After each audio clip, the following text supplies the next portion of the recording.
न्यायाधीश का न्याय गलत हो सकता है, लेकिन ईश्वर का न्याय हमेशा सही होता है, जो कि होता भी हमारे कर्मों के हिसाब से है। अच्छे कर्म किए हैं तो अच्छा न्याय, और बुरे कर्म किए हैं तो उसके हिसाब से न्याय। तो इसी के संबंध में एक बहुत ही रोचक कहानी लेकर आई हूँ। हरे कृष्णा, राधे राधे। आप सभी का बहुत बहुत धन्यवाद मेरे चैनल पर आने के लिए। आज की वीडियो का विषय आप जानने के हैं। उम्मीद करती हूँ कि ये कहानी आपको बहुत सुंदर लगेगी। अगर आप मेरे चैनल पर नए हैं तो मेरे चैनल को सब्सक्राइब कर लीजिए और साथ ही बेल आइकन को प्रेस कर दीजिए, ताकि हर वीडियो की नोटिफिकेशन आपको मिलती रहे। और अगर वीडियो अच्छी लगे तो कृपया वीडियो को लाइक कीजिएगा, शेयर कीजिएगा और कमेंट करके ज़रूर बताइएगा कि ये कहानी आपको पता थी या नहीं पता थी। चलिए शुरू करते हैं कहानी को। एक रोज़ रास्ते में एक महात्मा अपने शिष्य के साथ भ्रमण पर निकले। गुरुजी को ज़्यादा इधर उधर की बातें करना पसंद नहीं था। कम बोलना और शांतिपूर्वक अपना कर्म करना ही उन्हें प्रिय था। परंतु शिष्य बहुत चपल था। उसे हमेशा इधर उधर की बातें ही सूझती। उसे दूसरों की बातों में बड़ा ही आनंद आता था। चलते हुए जब वो तालाब से होकर गुजर रहे थे तो उन्होंने देखा कि एक झींवर नदी में जाल डाल रहा है। झींवर मतलब जो मछलियों को पकड़ता है। शिष्य यह सब देखकर बड़ा ही उसे एक अद्भुत सा एहसास हुआ कि अहिंसा परमो धर्म है, तो फिर ये झींवर ऐसा क्यों कर रहा है। वह उसे उपदेश देने लगा, लेकिन झींवर समझने वाला नहीं था। पहले उसने टाल मटोल करनी चाहिए, और जब बात बहुत बढ़ गई तो शिष्य और झींवर के बीच में झगड़ा शुरू हो गया। यह झगड़ा देखकर गुरुजी, जो उनसे बहुत आगे बढ़ चुके थे, वापस लौटे और अपने शिष्य को अपने साथ चलने को उन्होंने कहा और शिष्य को पकड़कर ले चले। गुरुजी ने अपने शिष्य से कहा, बेटा, हम जैसे साधुओं का काम सिर्फ समझाना है, लेकिन ईश्वर ने हमें दंड देने के लिए धरती पर नहीं भेजा है। शिष्य ने पूछा, महाराज को ना तो बहुत से दंडों के बारे में पता है और ना ही हमारे राज्य के राजा बहुतों को दंड देते हैं, तो आखिर इसको दंड देगा कौन। शिष्य की इस बात को का जवाब देते हुए गुरुजी ने कहा कि बेटा, तुम निश्चिंत रहो। इसे भी दंड देने वाला एक अलौकिक शक्ति इस दुनिया में मौजूद है, जिसकी पहुंच सभी जगह पर है। ईश्वर की दृष्टि सब तरफ है और वह सब जगह पहुंच जाते हैं। इसलिए तुम अभी चलो। इस झगड़े में पड़ना गलत होगा, इसलिए इस झगड़े से दूर रहो। शिष्य गुरुजी की बात सुनकर संतुष्ट हो गया और उनके साथ चल दिया।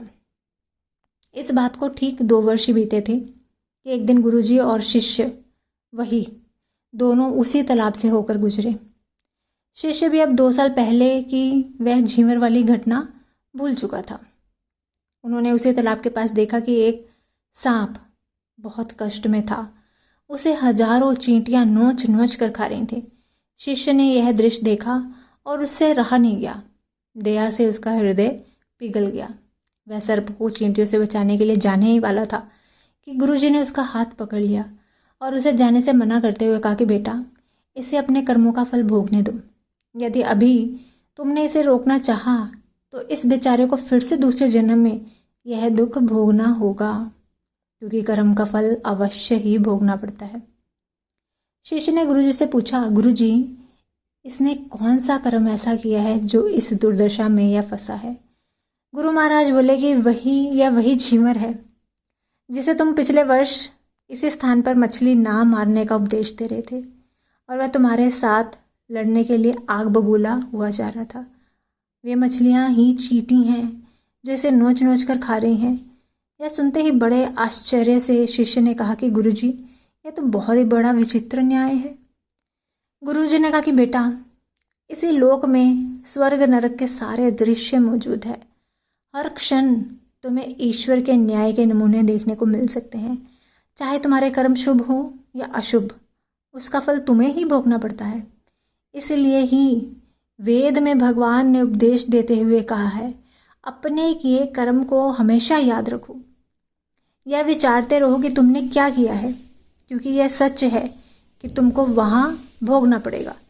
जीवन को हर क्षण कीमती समझो, इसलिए इसे बुरे कर्म के साथ व्यर्थ जाने मत दो। अपने खाते में हमेशा अच्छे कर्मों की बढ़ोतरी करो, क्योंकि तुम्हारे अच्छे कर्मों का परिणाम बहुत सुखद रूप से मिलेगा। इसका उल्टा भी उतना ही सही है। तुम्हारे बुरे कर्मों का फल भी एक दिन तुम्हारे बुरे तरीके से तुम्हें ही भुगतना पड़ेगा। इसलिए अपने कर्मों पर ध्यान दो, क्योंकि ईश्वर हमेशा न्याय ही करता है। शिष्य गुरु जी की बात स्पष्ट रूप से समझ चुका था। हमें चाहे इस बात पर विश्वास हो या ना हो, लेकिन यह 100% सच है कि ईश्वर हमेशा सही न्याय करते हैं और उनके न्याय करने का सीधा संबंध हमारे अपने कर्मों से है। यदि हमने अपने जीवन में बहुत अच्छे कर्म किए हैं या अच्छे कर्म कर रहे हैं, तो उसी के अनुरूप ईश्वर हमारे साथ न्याय करेंगे। यह जीवन हमें इसीलिए मिला है ताकि हम कुछ ऐसे कार्य करें जिसको देखकर ईश्वर की आंखें भी हमारे प्रति उनके प्रेम झलक सके उनकी आंखों में। तो आशा करती हूँ कि ये आपको रोचक कहानी अच्छी लगी होगी। मिलती हूँ अपनी अगली वीडियो के साथ, तब तक के लिए सभी को हरे कृष्णा, राधे राधे।